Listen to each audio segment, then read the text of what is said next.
আসসালামু আলাইকুম। আজকে ঐতিহাসিক 17 নভেম্বর।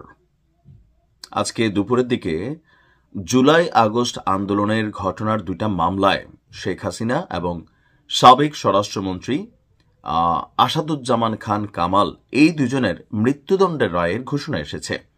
পাশাপাশি পুলিশের সাবেক আইজিপি মামুনুল হক সাহেব ওনার 5 বছরের কারাদণ্ড হয়েছে।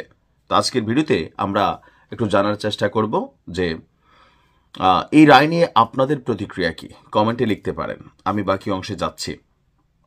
যে দুইটা মামলায় ফাঁসির রায় হয়েছে সেই দুইটা মামলার মধ্যে একটা হচ্ছে আপনার চানখারপুলে 6 জন হত্যাকাণ্ড হয়েছিল জুলাই আগস্টের সময়, সেই ঘটনায় দায়ের করা মামলা, এমনকি আশুলিয়ায় আরেকটা মামলা। এই দুইটা মামলার রায় ঘোষণা করা হয়েছে।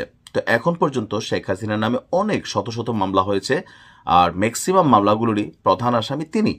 সো এই দুইটা রায় থেকে এটা প্রতিফলিত হচ্ছে যে আগামী রায়গুলো এখানে ওনার ফাঁসি হবে, এটার মানে ফাঁসির রায় হবে আর কি। আর আইজিপি মামুনের ওনার যে 5 বছরের কারাদণ্ড হইল সেটার মেইন কারণ হচ্ছে উনি এখানে রাজসাক্ষী হয়ে গেছেন। রাজসাক্ষী হচ্ছে যে উনি আওয়ামী লীগের টিম মেম্বারই ছিলেন, এখন তিনি সবার সম্পর্কে সকল তথ্য জানিয়ে দিবেন বা সবগুলো সত্য প্রকাশ করবেন। এই শর্তে তিনি রাজসাক্ষী হলে হয় কি শাস্তি কমে যায়।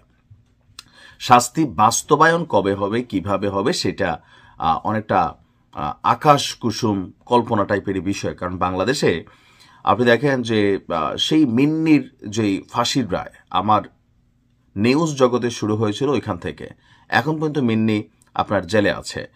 আপনি অপরদিকে দেখতে পারেন যে বিএনপির সাবেক স্বরাষ্ট্রমন্ত্রী যে বাবর সাহেব, ওনারও ফাঁসির রায় হয়ে গিয়েছিল। দীর্ঘ 10-12 বছর 15 বছর তিনি জেলে ছিলেন, কিন্তু ফাঁসি কার্যকর হয় নাই।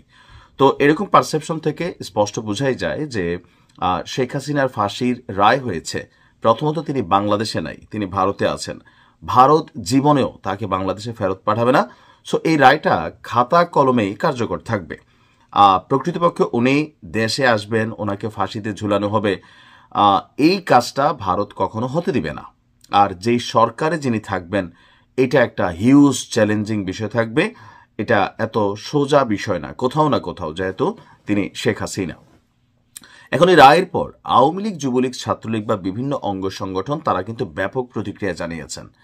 একদিকে যেমন ছাত্র জনতার মধ্যে যারা এন্টি আওয়ামী লীগ, এন্টি শেখ হাসিনা আছেন তারা উচ্ছ্বাস প্রকাশ করছেন, আর অপরদিকে আওয়ামী লীগের নেতাকর্মীরা ক্ষোভ প্রকাশ করছেন। তো এই রায় শুনে আমার দেশ পত্রিকার একটা এক্সক্লুসিভ দেখছেন যে ওবায়দুল কাদের তিনি একটা বক্তব্য দিয়েছেন। তো একই বক্তব্য কিন্তু শেখ হাসিনাও দিয়েছেন।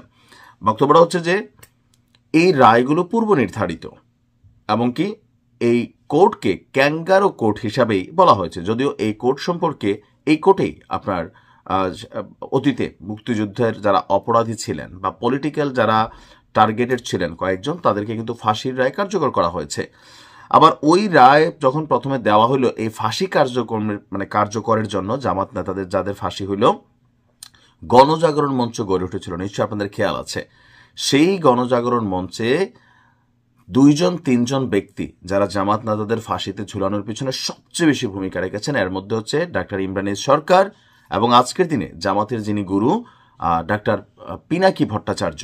যদিও আজকে আবার তিনি ভিন্ন জায়গায় অবস্থান করছেন, তিনি তার কৃতকর্মের জন্য ক্ষমাও চেয়েছেন। এখন মোট বিষয়টা হচ্ছে যে এই রায়টাকে আওয়ামী লীগ এবং শেখ হাসিনা বা তাদের অঙ্গ সংগঠনের নেতাকর্মীরা মনে করছেন যে এটা আসলে এই ইউনূস সরকারেরই একটা চাল। যদিও সিদ্ধান্তর আদালত থেকে আসছে, আন্তর্জাতিক অপরাধ ট্রাইব্যুনাল থেকে আসছে, তো তাহলে এটা কিভাবে সরকারের চাল হয়?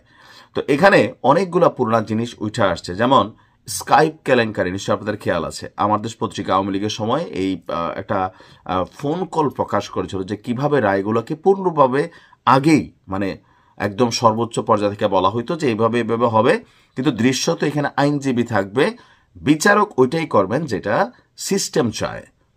খেয়াল আছে তো, যেটা নিয়ে মাহমুদ সাহেবের উপর দিয়ে দুনিয়াটা গেছিল। তো এরকম একটা ভিডিও কিন্তু এই রিসেন্টলি আওয়ামী লীগ সরকারের এই সরকারের মধ্যেও যিনি রাষ্ট্র কর্তৃক নিযুক্ত শেখ হাসিনার আইনজীবী আছেন, ওনার এবং একটা ট্রায়াল রুমের সম্ভবত কনভারসেশন প্রকাশ হয়েছিল। সেখানেও আমরা দেখেছি যে আসলে কিভাবে এখানে কথাবার্তা বলা হচ্ছিল। এখন এই ভিডিওটা কি এআই নাকি সত্য সেটাকে আল্লাহ ভালো জানে, আর যারা প্রযুক্তিবিদ তারা ভালো জানবেন। তো এই রায়গুলা যেহেতু আগেও সিস্টেম ছিল, তো আওয়ামী লীগ এখন মনে করছে যে এখন এটা আবার সিস্টেমের মধ্যেই ঢুকতেছে। আওয়ামী লীগের যারা কর্মী, সমর্থক এবং জনগণের এক অংশ বিশ্বাস করছে যে এখানে প্রভাবিত হয়েছে আপনার এই আন্তর্জাতিক অপরাধ বিচার আদালত। বাট আন্তর্জাতিক অপরাধ বিচার আদালত থেকে বলা হয়েছে যে এটা একটা পূর্ণাঙ্গভাবে রায় প্রকাশ করেছে 453 পৃষ্ঠা, মানে অ্যানালাইসিস করে বিশাল একটা সময় ব্যয় করে এই রায় দেওয়া হয়েছে। তবে আওয়ামী লীগ এই রায়কে প্রত্যাখ্যান করেছে। এমনকি তারা বলছে যে এই রায় কখনো কোনো সরকার বাস্তবায়ন করতে পারবে না, কারণ এটা একটা পূর্ব পরিকল্পিত নীল নকশা আওয়ামী লীগকে শেষ করে দেওয়ার জন্য অথবা শেখ হাসিনাকে শেষ করে দেওয়ার জন্যই এই রায় দেওয়া হয়েছে। এখন কার্যকরের বিষয়টা, যে শেখ হাসিনা যেটা বলছিলেন বা আওয়ামী লীগের নেতাকর্মীরা যেটা বলছিল যে এটা নিয়ে স্বপ্ন দেখতে থাকো, বাস্তবে এগুলো হবে না। মেইন কারণ হচ্ছে সজীব ওয়াজেদ জয়ও কিন্তু কথাটা বলছেন যে আমার মা ভারতে আছে, তোমরা রায় দিলে কি আর না দিলে কি। আর হচ্ছে কি আবার কেউ কেউ এটা নিয়ে ডক্টর ইউনূসের বিপরীতে যুদ্ধ ঘোষণা করে বসেছেন।